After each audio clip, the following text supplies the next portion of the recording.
The portrait of Queen Victoria hanging in the National Portrait Gallery in London is a masterpiece of propaganda, a woman of imposing dignity wrapped in the heavy silks of state, brandishing the sceptre of a benevolent empire.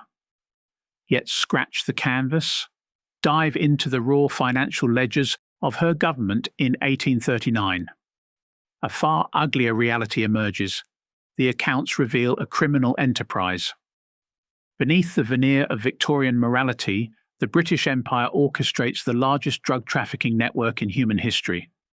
British gunboats pulverizing Chinese coastlines to defend a fleet of smugglers form an image carefully erased from Western consciousness. The curricula of Eton ignore it. The nostalgic dramas about the royal family sidestep it. For the British, an unforgivable lapse. For the Chinese, the brutal violation of a millennia-old civilization. The directors of the East India Company, sitting in their boardrooms, see no malice. A matter of survival. The imperial machine runs on money. By the 1830s, the engine is running dry. Understanding the moral collapse of the British state demands grasping the terrifying economics of tea. The British public had cultivated a near-pathological dependence, the only substance making 14-hour shifts in the mills of Manchester bearable, the social glue of the aristocracy. The government relied on import taxes to arm its warships, pay its civil servants.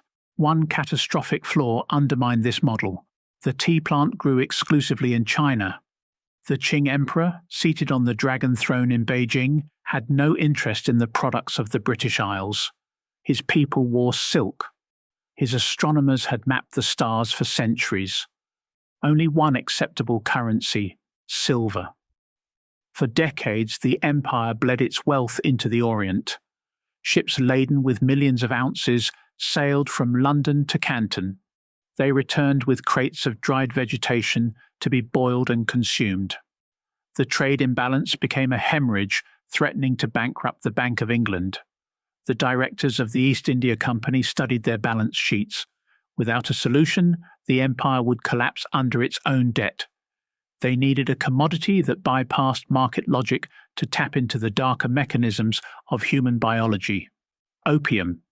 Its production was organized with the cold efficiency of a government department.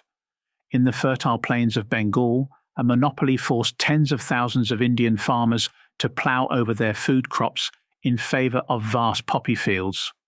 The factories of Patna and Ghazipur read like pages from a dystopian novel. Thousands of earthen jars stacked to the ceiling, filled with thick black paste. A sickly sweet odour hanging over the entire district. Workers wading knee-deep in the drug, stirring massive vats to ensure consistent potency. Every cake stamped with the official seal of the company, like a bar of gold. Legal problem: opium sales were strictly prohibited in China. Penalty: death by strangulation. A system of plausible deniability was born. The company sold at public auctions in Calcutta.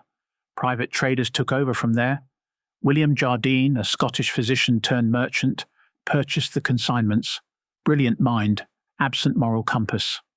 His armed clippers sailed toward the Pearl River Delta. Floating warehouses anchored off Linton Island. Local officials bribed. A network funneling poison into Chinese veins. The silver flooded back. The plan worked. By 1838, the British were moving 40,000 chests annually, roughly £5 million of pure narcotic paste.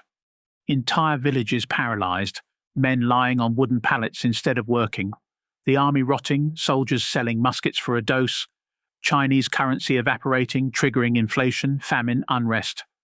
Emperor Daoguang then appointed the one incorruptible man in his court, Lin Zexu, scholar and poet from Fujian, nicknamed Blue Sky Lin, armed with an imperial sword, tasked with eradicating the curse of opium. Arriving in Canton in March 1839, without negotiation, thousands of dealers arrested, tens of thousands of addicts sent to rehabilitation centres. Brutal alternative: recovery or death. Lin then issued an ultimatum to the foreign merchants of the 13 factories enclave: surrender every ounce of opium in their possession. The British stalled, troops deployed around the quarter. Barricades, water and food supplies cut off, gongs ringing through the night, denying sleep. The luxurious trading post became a prison. Superintendent Charles Elliot capitulated. Over 20,000 chests seized. 3 massive trenches dug on the beach at Human. The balls crushed, mixed with lime, salt, water. A chemical reaction boiling the whole into useless toxic sludge.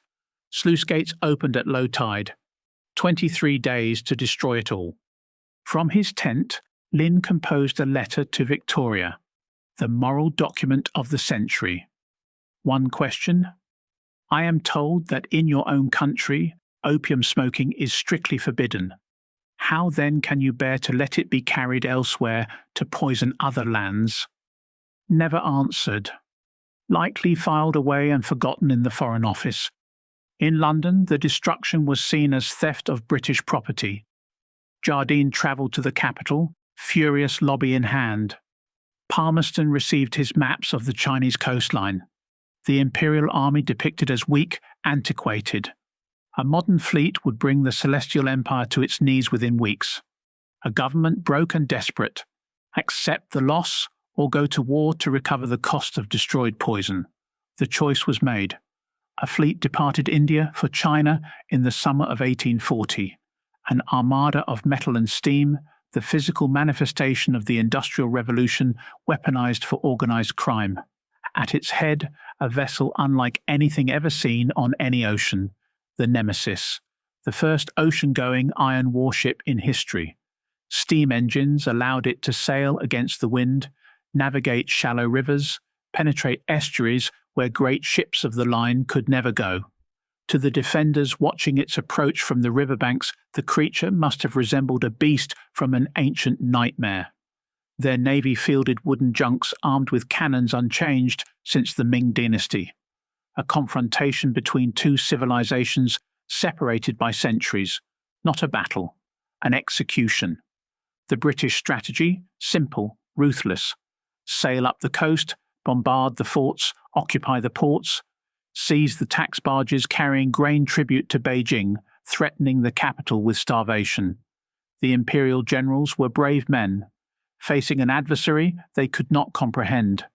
Cannonballs bounced harmlessly off the iron hull. Wooden fleets erupted in flames under Congreve rockets screaming through the sky like dragons. British officers described Chinese soldiers holding their ground under a hail of grape shot, firing until they fell where they stood. The industrial age offered no mercy. Cities burned in the army's wake. Bodies littered devastated quays. In Beijing, Daoguang remained paralyzed by incomprehension. The summer of 1842, the flotilla sailed up the Yangtze. Guns trained on Nanjing, a city weighted with imperial memory, threatened with reduction to ash. Faced with the annihilation of his people, the emperor yielded. On August 29, 1842, Chinese officials boarded HMS Cornwallis. Under the shadow of enemy guns, they affixed their seals to the Treaty of Nanking, the first of the unequal treaties, a document of unprecedented humiliation, an indemnity of 21 million silver dollars, 6 million specifically earmarked to reimburse the opium destroyed by Lin Zexu, a detail that still defies belief. Beijing forced to pay for drugs smuggled into the country in violation of its own laws, a gangster protection racket elevated to the stage of international diplomacy. The money was only a fraction of the price. The treaty forced the opening of 5 ports under foreign jurisdiction. Then the weightiest clause of all, the cession of a windswept rock off the southern coast. Hong Kong. Palmerston initially fumed, calling it a barren rock without a house upon it.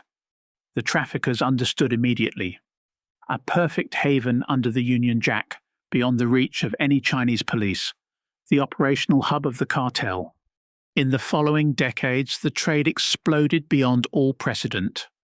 By the 1880s, the British were selling over 6,000 tons of opium annually.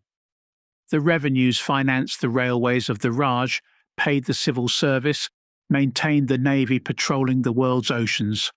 The Pax Britannica rested on the addiction of millions of nameless peasants. The psychological impact dwarfed the economic cost. The Opium War shattered China's vision of itself. millennia of self-conception as the apex of planetary civilization, pulverized by a nation of drug pushers. What followed became known as the century of humiliation, internal chaos, civil wars, foreign domination, stretching into the mid-20th century, the founding wound of contemporary China. When its leaders invoke national rejuvenation or warn against foreign interference, they are summoning the memory of the smoking trenches at Human and the ashes of the Summer Palace. The era when the West came knocking, closed fist, loaded with poison. What became of the architects of the crime? William Jardine returned to London wreathed in glory, elected to Parliament. His partner James Matheson received a baronetcy. The house they founded, Jardine, Matheson and Company, evolved from opium into shipping, real estate, finance. It became one of the great hongs that built modern Hong Kong. Walk through the financial district today. The Jardine House stands with its distinctive round windows overlooking a harbour once filled with opium clippers. Streets bear the names of smugglers. The glittering prosperity of one of the world's great financial capitals rises on a foundation laid by a cartel. A bitter irony marks the legacy of these wars. The British Empire eventually turned against the trade, not through any sudden awakening of conscience, but through obsolescence. Other sources of wealth had been found. The damage, however, was irreversible. The line between a legitimate government and a criminal enterprise often comes down to possessing the most powerful navy. Victoria reigned for 63 years, a symbol of virtue. But the jewels in her crown were polished with silver drained from a dying empire, and the tea in her cup was steeped in the tragedy of a civilization brought to its knees. The ghosts of the opium dens have not vanished. They inhabit the suspicion that still divides East from West. Force a nation to swallow your poison, and you can never truly expect it to trust you when you offer the cure. If this story struck you, subscribe and ring the bell. Because the true story of history deserves to be told, whole and without varnish.